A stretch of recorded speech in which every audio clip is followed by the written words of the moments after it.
Bonjour et bienvenue à la Minute de formation offerte par Actualisation. Cette semaine, nous allons voir le modèle des 9 boîtes, connu sous le nom de 9-Box Model.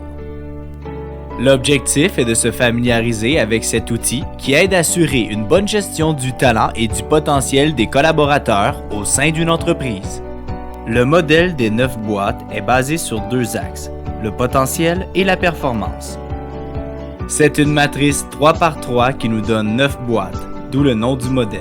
Sur l'axe des X, nous mesurons la performance d'un individu, soit faible, moyen ou élevé. Et sur l'axe des Y, nous mesurons le potentiel d'un individu. Encore une fois, soit faible, moyen ou élevé. Il y a plusieurs avantages à utiliser ce modèle. Par exemple, il nous permet d'identifier les employés à haut potentiel.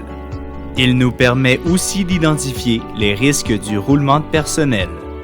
Comment utiliser le modèle des 9 boîtes? Ce modèle est plus efficace lorsqu'il est utilisé par une équipe.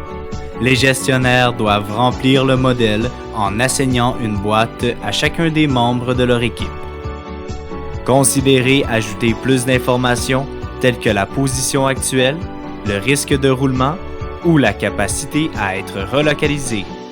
Organiser des rencontres où l'objectif est que les gestionnaires reçoivent de la rétroaction de leurs collègues ou de leurs patrons sur les choix qu'ils ont faits en assignant une boîte à chacun des membres de leur équipe. Notez bien que le modèle est utilisé à titre de guide lors d'activités de développement, de promotion et de transfert. Voici quelques défis lorsqu'on utilise le modèle des 9 boîtes. Une question importante qu'on doit se poser lorsqu'on utilise le modèle est: est-ce qu'on doit mettre au courant les gens de la place qu'on leur a assignée? D'où le fait que parfois cet exercice peut être ouvert ou fermé. Dans plusieurs organisations, le potentiel est défini par la capacité à gravir les échelons rapidement. Cependant, ce n'est pas le cas dans toutes les entreprises. C'est pourquoi c'est important de s'asseoir et d'avoir une conversation sur ce qu'est notre définition du potentiel. Le modèle des 9 boîtes fait partie d'un processus plus large qu'est la gestion du talent. Le travail ne s'arrête pas lorsqu'on complète le modèle. C'est important de faire un plan d'action sur ce qu'on veut améliorer ou retirer. C'est ainsi que se termine la Minute de formation de cette semaine.